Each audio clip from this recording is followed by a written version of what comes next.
जय हिंद। स्वागत है आप सभी का अपने यूट्यूब परिवार बीए सेमेस्टर वाला में। 13 दिसंबर 2024 को राम मनोहर लोहिया अवध विश्वविद्यालय में only for girls BA BSc BCom BBA third semester में कंपलसरी को कुरिकुलर कोर्स का एग्जाम होने वाला है, जिसका पेपर का नाम है human values and environmental studies. ठीक है, केवल बालिकाओं के लिए ये क्वेश्चन पेपर है। ये राम मनोहर लोहिया अवध विश्वविद्यालय का प्रीवियस ईयर का क्वेश्चन पेपर है। ठीक है, ऐसा कोई प्रीवियस ईयर का क्वेश्चन पेपर नहीं होता है जिससे आपके एग्जाम में प्रश्न ना पूछा जाए, तो चिंता करने की कोई आवश्यकता नहीं है। 2023-24 सत्र का एक क्वेश्चन पेपर है, तो 2024-25 सत्र में कंफर्म है, 100% गारंटी है आपके इसमें से कुछ प्रश्न आपके एग्जाम में आएंगे। सारे प्रश्न नहीं आते हैं, कुछ प्रश्न आएंगे, गारंटी है। ठीक है, आप लोग भी जानते हैं कि प्रीवियस ईयर क्वेश्चन पेपर से आपके एग्जाम में प्रश्न 100% आते ही आते हैं। ठीक है, तो चिंता करने की कोई भी आवश्यकता आपको नहीं है। अगर ये आपका एग्ज़ाम 13 दिसंबर की जगह पोस्टपोन्ड हो जाता है, 14 दिसंबर, 15 दिसंबर और 16 दिसंबर या फिर जनवरी में चला जाता है, तो भी चिंता करने की कोई आवश्यकता नहीं है। आप लोग इस क्लास को तब भी अटेंड कर सकते हैं।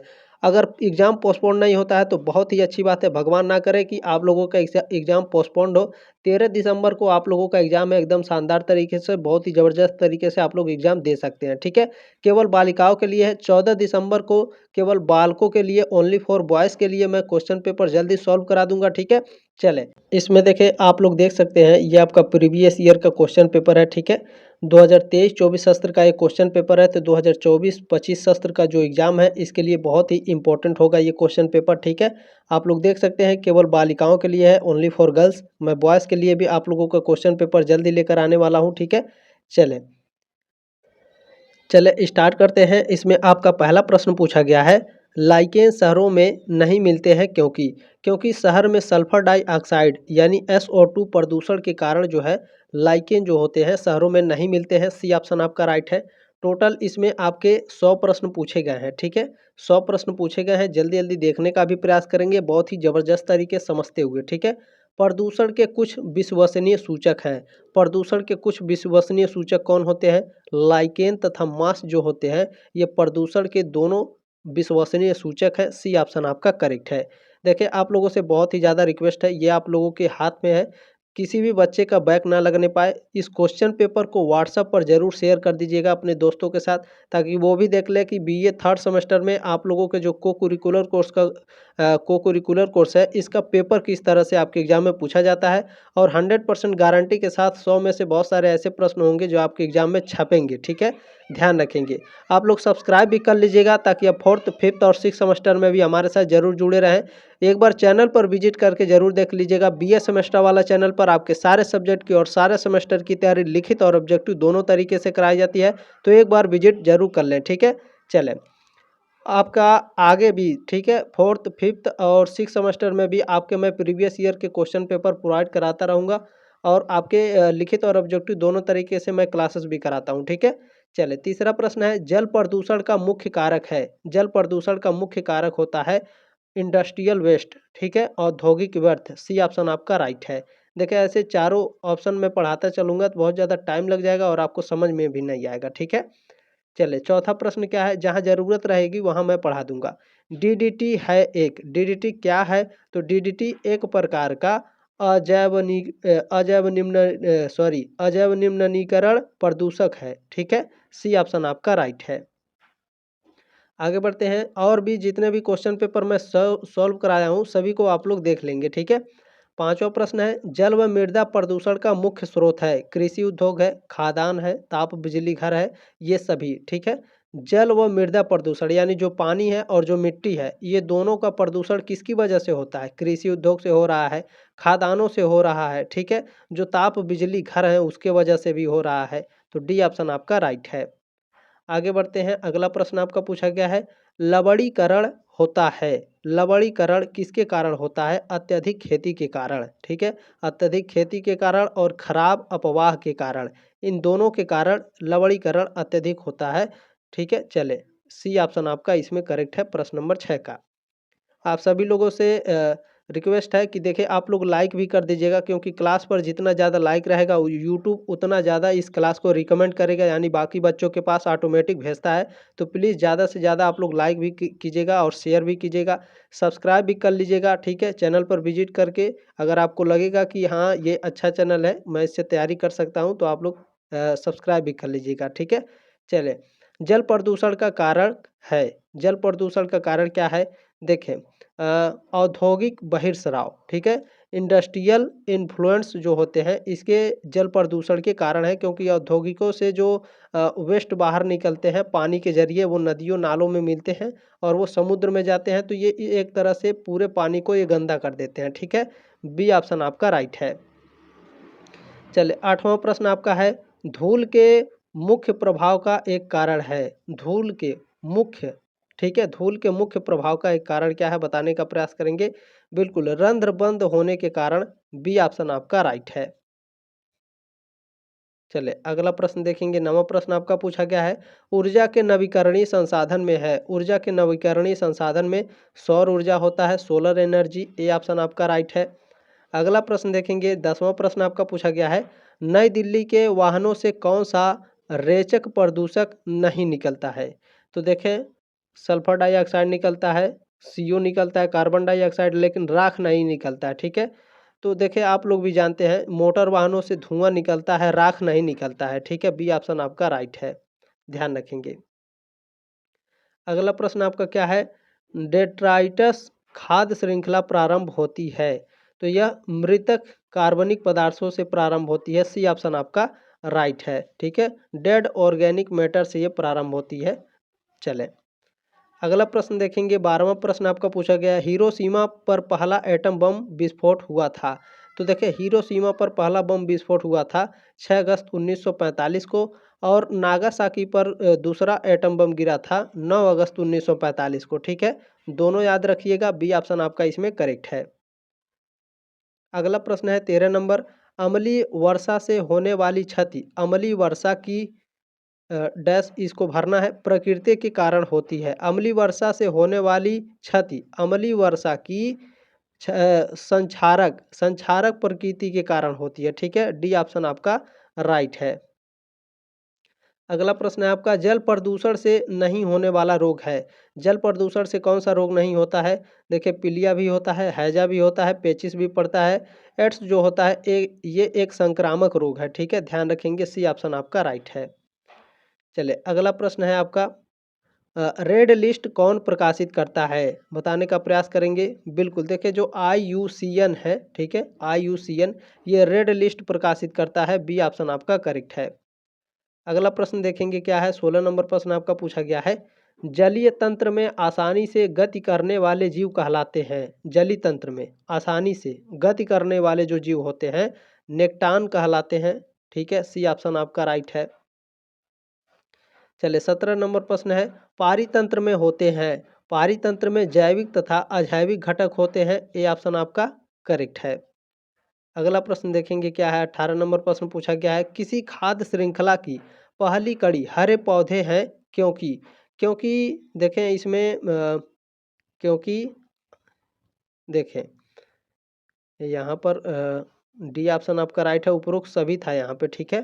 देखें, किसी खाद्य श्रृंखला की पहली कड़ी हरे पादप होते हैं, क्योंकि वे विस्तृत रूप से वितरित होते हैं, ठीक है, ये भी राइट है। वे मृदा में भली प्रकार स्थिर होते हैं, ये भी सही है आपका। और भी आगे देखेंगे क्या है।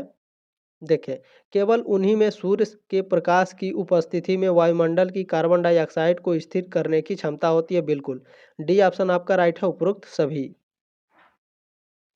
अगला प्रश्न है, भोपाल आपदा में कौन सी गैस निकली थी? भोपाल आपदा में मिथाइल आइसोसाइनेट गैस निकली थी। बी ऑप्शन आपका राइट है। अगला प्रश्न देखेंगे। 20 नंबर प्रश्न है, जल चक्र को नियंत्रित करता है? तो जल चक्र को वन नियंत्रित करता है। बी ऑप्शन आपका राइट है। चलिए, अगला प्रश्न देखेंगे। 21 नंबर क्या है, वायुमंडल की सबसे निचली परत है? वायुमंडल की सबसे निचली परत ट्रोपोस्फियर है। सी ऑप्शन आपका करेक्ट है। अगला प्रश्न देखेंगे क्या है, भारत में, ठीक है। चले, भारत में 1936 में स्थापित पहला राष्ट्रीय उद्यान है, पहला राष्ट्रीय उद्यान है जिम कॉर्बेट राष्ट्रीय उद्यान। सी ऑप्शन आपका राइट है। ये आपका कॉम्पिटिटिव एग्जाम में भी पूछता है, तो ध्यान में रखेंगे। अगला प्रश्न क्या है, 23 नंबर, नाभिकीय ऊर्जा किससे उत्पन्न होती है? नाभिकीय ऊर्जा परमाणु विखंडन से उत्पन्न होती है। ए ऑप्शन आपका राइट है। अगला प्रश्न है 24 नंबर, वे पौधे जो शुष्क स्थानों पर उगते हैं कहलाते हैं। शुष्क यानी सूखे स्थानों पर, ठीक है। तो जो सूखे स्थानों पर पौधे उगते हैं उन्हें जीरोफाइट्स कहते हैं। क्या कहते हैं? जीरोफाइट्स। डी ऑप्शन आपका राइट है। चलिए प्रश्न नंबर 25 क्या है आपका? सभी उपभोक्ता हैं स्वपोषी होते हैं, मांसाहारी, परपोषी या फिर उपरोक्त सभी, बताने का प्रयास करेंगे। सभी उपभोक्ता हैं, सभी उपभोक्ता परपोषी होते हैं। सी ऑप्शन आपका राइट है। चले अगला प्रश्न देखेंगे क्या है। प्रश्न नंबर 26 है, इसे मैं छोटा कर देता हूँ। चले, खाद्य श्रृंखला में आधारीय जीव हैं। खाद्य श्रृंखला में आधारी जीव कौन होते हैं? तो प्रकाश संश्लेषी पादप होते हैं, ठीक है। चले, खाद्य श्रृंखला में आधारी जीव हैं, प्रकाश संश्लेषी पादप हैं। बी ऑप्शन आपका राइट है। अगला प्रश्न इसमें है, पारितंत्र के अजैविक घटक निम्न में से कौन है? पारितंत्र के अजैविक घटक में खनिज चक्रण होते हैं। बी ऑप्शन आपका राइट है। चले अगला प्रश्न है आपका 28 नंबर, पोषी स्तर बनता है। तो जो पोषी स्तर है यह खाद्य श्रृंखला से जुड़े जीवों से बनता है। डी ऑप्शन आपका राइट है। अगला प्रश्न देखेंगे 29 नंबर, एक पादप यानी पादप यहाँ पौधे को कहा जा रहा है, ठीक है। पादप किसको कहा जा रहा है? पौधे को। तो एक पौधे को शाकाहारी खाते हैं, जिन्हें मांसाहारी खाते हैं, इससे बनती है। तो इससे खाद्य श्रृंखला बनती है, ठीक है। एक पौधे को शाकाहारी जो खाते हैं, जैसे बकरी हो गई, हिरन हो गया। और हिरन को कौन खाता है? हिरन को शेर खा जाता है, ठीक है। इससे क्या बनता है? एक चैन बनता है जिसे कहते हैं फूड चैन, खाद्य श्रृंखला, ठीक है। चले, ये ऑप्शन आपका करेक्ट है 29 नंबर प्रश्न का। अगला देखते हैं 30 नंबर प्रश्न है, पारितंत्र का महत्व होता है। पारितंत्र का महत्व ऊर्जा प्रवाह में होता है और खनिज चक्रण में भी होता है। सी ऑप्शन आपका राइट है, दोनों। अगला प्रश्न है 31 नंबर, ए क्यू आई का पूर्ण रूप है। ए क्यू आई का फुल फॉर्म ये हर यूनिवर्सिटी में पूछा जाता है। एयर क्वालिटी इंडेक्स है। सी ऑप्शन आपका राइट है। कुछ प्रश्न ऐसे हैं आपके कि हर यूनिवर्सिटी में पूछा जाता है। मैंने बहुत सारे क्वेश्चन पेपर आपके सॉल्व कराए हैं, ठीक है। डिस्क्रिप्शन बॉक्स में लिंक है, सारे आप लोग क्वेश्चन पेपर जरूर देख लेंगे। संयुक्त राष्ट्र पर्यावरण कार्यक्रम UNEP कब शुरू हुआ? तो यह शुरू हुआ था 1972 में। बी ऑप्शन आपका राइट है, 32 का। अगला प्रश्न है प्रश्न नंबर 33 क्या है? अर्थ आवर कार्यक्रम किस वर्ष शुरू किया गया? तो यह शुरू किया गया था सन 2007 में। बी ऑप्शन आपका राइट है। अगला प्रश्न देखेंगे क्या है, एनजीटी का पूरा नाम क्या है? ठीक है, एनजीटी का फुल फॉर्म पूछ रहा है। तो एनजीटी का फुल फॉर्म होता है national green tribunal. A option आपका राइट है। चलिए अगला प्रश्न क्या है, प्रश्न नंबर 35 है आपका, एनजीटी ने केस सामग्री से बनी पतंग डोर पर प्रतिबंध लगाया। ठीक है, एनजीटी ने केस सामग्री से बनी, ठीक है, पतंग डोर यानी जो पतंग उड़ाया जाता है गाँव में, शहरों में, उस पर प्रतिबंध लगाया था। ये किसका बना होता है? तो ये आपका नायलॉन, प्लास्टिक और कोई सिंथेटिक सामग्री, इन सभी से, ठीक है। डी ऑप्शन आपका राइट है। एनजीटी ने केस सामग्री से बनी पतंग डोर पर प्रतिबंध लगाया, नायलॉन, प्लास्टिक और कोई सिंथेटिक सामग्री से भी बने सभी पर, ठीक है। चले अगला प्रश्न आपका पूछा गया है, तालाब पारिस्थितिकी तंत्र का प्राथमिक उत्पादक है। यानी तालाब पारिस्थितिकी तंत्र में, ठीक है, उसका प्राथमिक उत्पादक कौन होता है? तो फाइटो प्लेक्टान होता है। सी ऑप्शन आपका करेक्ट है। चले अगला प्रश्न देखते हैं, 37 नंबर प्रश्न है, AQI में हरे रंग का क्या अर्थ है? यानी एयर क्वालिटी इंडेक्स में हरे रंग का क्या अर्थ होता है? तो अच्छा होता है, ठीक है। 37 का बी ऑप्शन आपका राइट है, गुड होता है। चले प्रश्न नंबर 38 है, इससे कोई वायुमंडलीय प्रदूषण नहीं है। यानी यहाँ पर जब जांच किया जाता है, ठीक है, एयर क्वालिटी इंडेक्स को, यदि हरा रंग रहेगा तो क्या है? अच्छा है, ठीक है, पर्यावरण अच्छा है। चले पीला रहेगा तो सामान्य है और रेड रहेगा तो खतरा है, ठीक है। किससे कोई वायुमंडलीय प्रदूषण नहीं होगा? हाइड्रोजन से, सल्फर डाइऑक्साइड से, या फिर कार्बन डाइऑक्साइड से, या फिर कार्बन मोनोडाइऑक्साइड से? बताइए किससे होगा भैया, बताइए, बताने का प्रयास। बिल्कुल, देखिए हाइड्रोजन से आपका कोई वायुमंडलीय प्रदूषण नहीं होगा। ये ऑप्शन आपका राइट है। चलिए प्रश्न नंबर 39 क्या है, एक खाद्य जाल से मिलकर बनता है। एक खाद्य जाल से मिलकर कई परस्पर जुड़ी खाद्य श्रृंखलाएं बनती हैं। सी ऑप्शन आपका राइट है।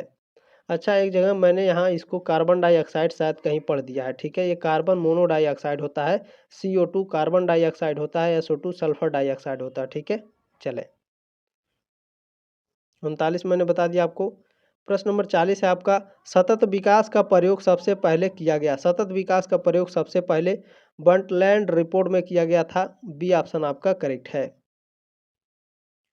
प्रश्न नंबर 41 क्या है, वन संरक्षण अधिनियम 1980 कब लागू हुआ। वन संरक्षण अधिनियम 1980 1 मार्च 1986 को लागू हुआ था। बी ऑप्शन आपका राइट है। चलिए अगला प्रश्न है आपका, क्योटो प्रोटोकॉल कब अपनाया गया। क्योटो प्रोटोकॉल अपनाया गया था 1997 1997 में। बी ऑप्शन आपका राइट है। अगला प्रश्न देखेंगे क्या है, 43 नंबर प्रश्न है, क्योटो प्रोटोकॉल संबंधित है, किससे संबंधित है, ग्लोबल वार्मिंग से। सी ऑप्शन आपका राइट है। चलिए अगला प्रश्न क्या है, प्रश्न नंबर 44 है, विश्व वन्य जीव कोष WWF की स्थापना कब की गई थी। तो इसकी स्थापना की गई थी 1961 में। 44 का बी ऑप्शन आपका करेक्ट है।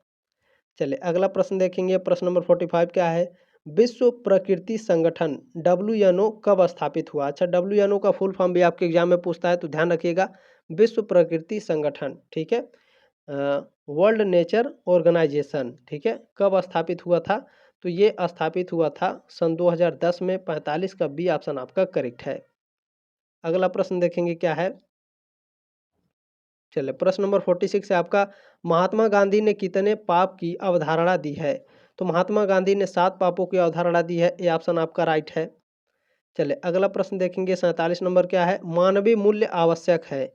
तो मानवीय मूल्य स्वयं के साथ सद्भाव में रहने के लिए आवश्यक है। ये ऑप्शन आपका राइट है।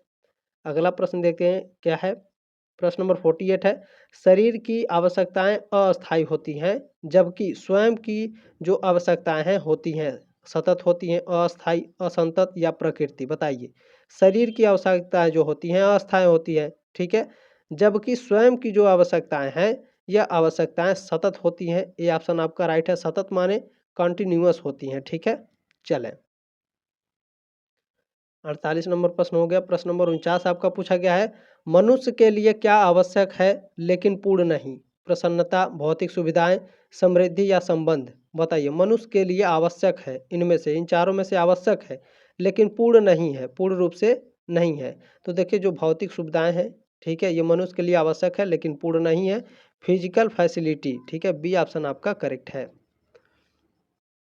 अगला प्रश्न है आपका, खुश रहने की भावनात्मक स्थिति क्या है। खुश रहने की भावनात्मक स्थिति है कि खुशी रहिए, हैप्पीनेस, जॉय, प्लेजर, ठीक है, प्रसन्न, आनंद, ये सभी। डी ऑप्शन आपका राइट है। अगला प्रश्न है इसमें आपका, इंटरनेट पर वस्तुएं खरीदने तथा बेचने को क्या नाम दिया गया। तो इसको नाम दिया गया ई कॉमर्स, ठीक है, ई कॉमर्स नाम दिया गया है। इंटरनेट पर अगर कोई वस्तु आप खरीद रहे हैं, जैसे फ्लिपकार्ट, अमेजॉन या फिर किसी भी चीज़ से, जोमेटो से, तो वो क्या है, वो सभी ई कॉमर्स के अंतर्गत आते हैं, ठीक है। सी ऑप्शन आपका करेक्ट है। अगला प्रश्न है, अब्दुल कलाम 2002 से 2007 तक भारत के राष्ट्रपति थे। कौन से राष्ट्रपति थे, तो ये कौन से राष्ट्रपति थे बताने का प्रयास करेंगे। बिल्कुल, 11वें राष्ट्रपति थे। डी ऑप्शन आपका राइट है। अगला प्रश्न है इसमें आपका, एक नायक बनो और मुझे कोई डर नहीं है, यह वाक्य किसने कहा। स्वामी विवेकानंद जी ने कहा है। डी ऑप्शन आपका करेक्ट है। चले अगला प्रश्न है, बिल गेट्स की पत्नी का क्या नाम है। बिल गेट्स की पत्नी का नाम है मेलिंडा गेट्स, ठीक है, ये ऑप्शन आपका राइट है।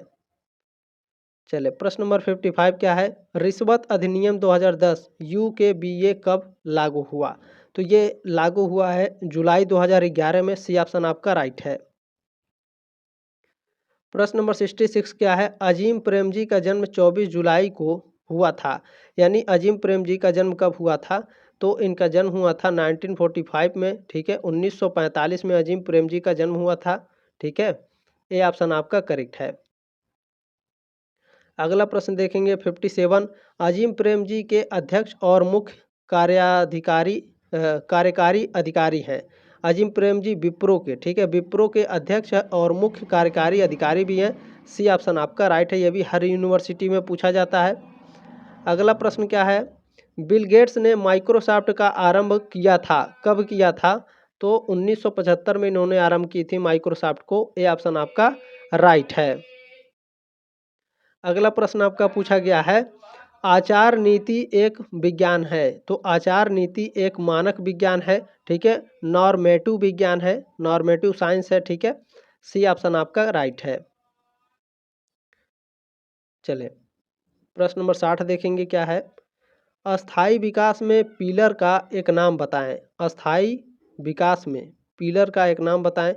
तो इकोनॉमिक, ठीक है, इकोनॉमिक्स नहीं, अर्थशास्त्र नहीं, हमारा जो आर्थिक है, हमारा जो इकोनॉमिक है, ठीक है। अस्थाई विकास में एक पिलर है, पिलर होता है। बी ऑप्शन आपका राइट है। प्रश्न नंबर आपका 61 क्या है, पसंद करने की स्थिति और मन की एक समग्र और सभी को शामिल करने वाली स्थिति क्या है जो आंतरिक सद्भाव पैदा करती है। तो यह खुशी होती है, हैप्पीनेस होती है। बी ऑप्शन आपका करेक्ट है। अगला प्रश्न देखिएगा क्या है। प्रश्न नंबर 62 है, समय दृष्टिकोण में से एक, समय दृष्टिकोण में से एक क्या है, मनोवैज्ञानिक है, साइकोलॉजिकल है। बी ऑप्शन आपका राइट है। प्रश्न नंबर 63 क्या है, भगवत गीता क्या है। तो हमारा भगवत गीता, भगवत गीता नहीं है, श्रीमद् भगवत गीता है, ठीक है। सही से नाम लिखना चाहिए था, कोई बात नहीं। श्रीमद् भगवत गीता क्या है। श्रीमद् भगवत गीता राजकुमार अर्जुन और भगवान कृष्ण के बीच संवाद का रूप है। बी ऑप्शन आपका राइट है। अगला प्रश्न देखिएगा क्या है। 64, स्वयं क्या है, भौतिक या पदार्थ है, चेतना है, यानी कॉन्सिक्यूसनेस है, फीलिंग है, या फिर बॉडी है, शरीर है या फिर भावना है। स्वयं क्या है, आप स्वयं क्या हैं, बताइए आप क्या हैं। तो आप एक बॉडी हैं, आप एक शरीर हैं, ठीक है। आपके बॉडी के अंदर आपका फीलिंग होता है, कॉन्सिक्यूसनेस होता है, मटेरियल होता है, ठीक है, समझ गए। डी ऑप्शन आपका राइट है। चलिए प्रश्न नंबर 65 क्या है, धर्म क्या है, पुरुषार्थ है, पुण्य है, तपस्या है, या स्वीकृति के कार्य हैं, ठीक है। तो यानी एक्शंस ऑफ एक्सेप्टेंस, धर्म क्या है। तो धर्म एक हमारा क्या है, स्वीकृति के कार्य है, ठीक है, acceptance, action of acceptance. D option आपका राइट है। चले प्रश्न नंबर 66 क्या है, स्वामी विवेकानंद जी ने, ठीक है, श्री राम कृष्ण से उनकी पहली मुलाकात में क्या प्रश्न पूछा था। स्वामी विवेकानंद जी ने, ठीक है, श्री राम कृष्ण से उनकी पहली मुलाकात में क्या पूछे थे ये। तो इन्होंने पूछा था कि क्या आपको ईश्वर क्या आपने ईश्वर को देखा है, ठीक है, यही इन्होंने पूछा था। ये ऑप्शन आपका राइट है। अगला प्रश्न क्या है, धन तथा धन सृजन से संबंधित गांधीवादी सिद्धांत पर आधारित था। ट्रस्टीशिप आधारित था, फेलोशिप, पूंजीवाद या समाजवाद, बताइए। धन तथा धन सृजन से संबंधित गांधीवादी सिद्धांत पर आधारित था, क्या था भैया, ट्रस्टीशिप आधारित था, ट्रस्टीशिप, ठीक है। ये ऑप्शन आपका राइट है। अगला प्रश्न देखेंगे क्या है, गांधी के अनुसार अहिंसा के सार्वभौमिक मानवीय मूल्यों को किस किन स्तरों में विकसित किया जाना चाहिए। तो अंतर्राष्ट्रीय स्तरों पर विकसित किया जाना चाहिए, व्यक्तिगत स्तरों पर भी और राष्ट्रीय स्तरों पर भी, नेशनल, इंटरनेशनल और पर्सनल पर भी, ठीक है। ऑल ऑफ दिस, उपरोक्त सभी पर गांधी जी के अनुसार जो अहिंसा है उसकी सार्वभौमिक जो मानवीय मूल्य है, इंटरनेशनल, पर्सनल और नेशनल, इन सभी स्तरों में विकसित किया जाना चाहिए, ठीक है। डी ऑप्शन आपका राइट है। अगला प्रश्न देखेंगे क्या है, निम्नलिखित में से किसका वर्णन गांधी जी ने अपने दो फेफड़ों के रूप में किया था। तो गांधी जी ने अहिंसा और सत्य को, ये दो फेफड़े कहे जाते हैं महात्मा गांधी जी के, अहिंसा और सत्य, ठीक है। बी ऑप्शन आपका करेक्ट है। चलिए अगला प्रश्न देखेंगे 70 नंबर क्या है, मूल क्या है, यानी व्हाट आर वैल्यू, ठीक है। वैल्यू को हिंदी में मूल्य कहते हैं और मूल्य को इंग्लिश में वैल्यू कहते हैं, ठीक है, वैल्यूज। तो मूल्य क्या है। तो मूल्य विचार है, विचारधारा है तथा कार्य जो हमारे लिए महत्वपूर्ण है। ये ऑप्शन आपका राइट है। चलिए अगला प्रश्न क्या है, ब्लॉग क्या है। तो जो ब्लॉग है ज़्यादातर ऑनलाइन जर्नल के रूप में एक व्यक्तिगत या कारपोरेट वेबसाइट के रूप में होता है। डी ऑप्शन आपका करेक्ट है। चले अगला प्रश्न क्या है, 72 नंबर प्रश्न आपका पूछा गया है।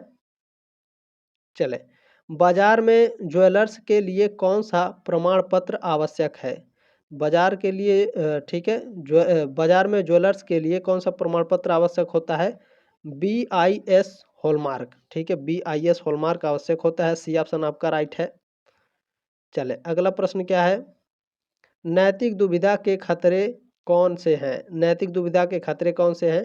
तो व्यक्तिगत चरित्र और मूल्यों की विफलता, संगठन का लक्ष्य सामाजिक मूल्यों से टकराता है और सहकर्मी दबाव तनाव व्यक्तिगत मूल्यों के साथ विरोधाभासी है। ये भी डी ऑप्शन आपका राइट है। उपरोक्त सभी क्या है, नैतिक दुविधा के खतरे हैं। ठीक है, प्रश्न नंबर 74 है आपका, निम्नलिखित में से कौन सा निजीकरण की समस्या है? निजीकरण की समस्या क्या है? उच्च स्तर की गोपनीयता, अनुचित आचरण का समर्थन, सामाजिक उद्देश्यों की उपेक्षा करता है। ये सभी डी ऑप्शन आपका राइट है। चलिए प्रश्न नंबर 75 क्या है आपका? चलिए प्रश्न नंबर 75 है आपका, निम्नलिखित में से कौन सा सोशल मीडिया का नैतिक मुद्दा है? साइबर बदमाशी, पारदर्शिता, गोपनीयता या फिर सभी? बताने का प्रयास करेंगे। बिल्कुल, सोशल मीडिया का नैतिक मुद्दा है साइबर बदमाशी, पारदर्शिता यानी ट्रांसपेरेंसी और प्राइवेसी, साइबर बुलिंग, ये तीनों होता है। ठीक है, ऑल ऑफ दिस, उपरोक्त सभी। अगला प्रश्न है आपका, साइबर सुरक्षा क्या है? साइबर सुरक्षा मैलवेयर से सुरक्षा प्रदान करती है। साइबर सुरक्षा साइबर आतंकवादियों से सुरक्षा प्रदान करती है। साइबर सुरक्षा साइबर हमलों से एक प्रणाली की रक्षा करती है। डी ऑप्शन आपका राइट है, उपरोक्त सभी। प्रश्न नंबर 77 क्या है, बहुत ही ध्यान से देखेंगे। चलें, साइबर सुरक्षा क्या सुरक्षा करती है? ठीक है, what does cyber security protect? Cyber सुरक्षा क्या सुरक्षा करती है भैया? तो ये आपका इंटरनेट से जुड़े सिस्टमों की रक्षा करती है। ठीक है, protect internet connected system, C option आपका राइट है। अगला प्रश्न है, जैविक भोजन क्या है?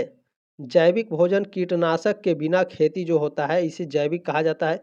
अच्छा, डायरेक्ट पूछता है जैविक खेती किसे कहते हैं? तो जिन खेतों में कीटनाशकों का इस्तेमाल नहीं किया जाता है, ठीक है, और यूरिया नहीं मारा जाता है और भी प्रकार के जो दवाई नहीं मारी जाती है, वो जैविक खेती होती है। यानी फार्मिंग होता है, आप लोग देखे होंगे बड़े बड़े वाइट कलर के दूर दूर तक लगा दिए जाते हैं और उसके अंदर खेती की जाती है, आप लोग देखे होंगे। ठीक है, यानी धूप उसके अंदर डायरेक्टली इन्वॉल्व नहीं होता है। ठीक है, तो वो एक तरह से जैविक खेती होता है, गोबर की खाद उसमें यूज होती है। आप लोगों का इसमें यूरिया वगैरह नहीं यूज होता है। ठीक है, जैविक खेती उसी को कहते हैं। यहाँ जैविक भोजन पूछा है तो कीटनाशक के बिना जो खेती होती है वो जैविक भोजन के ही अंतर्गत आती है। ठीक है, ध्यान रखेंगे, ए ऑप्शन आपका राइट है प्रश्न नंबर 78 का।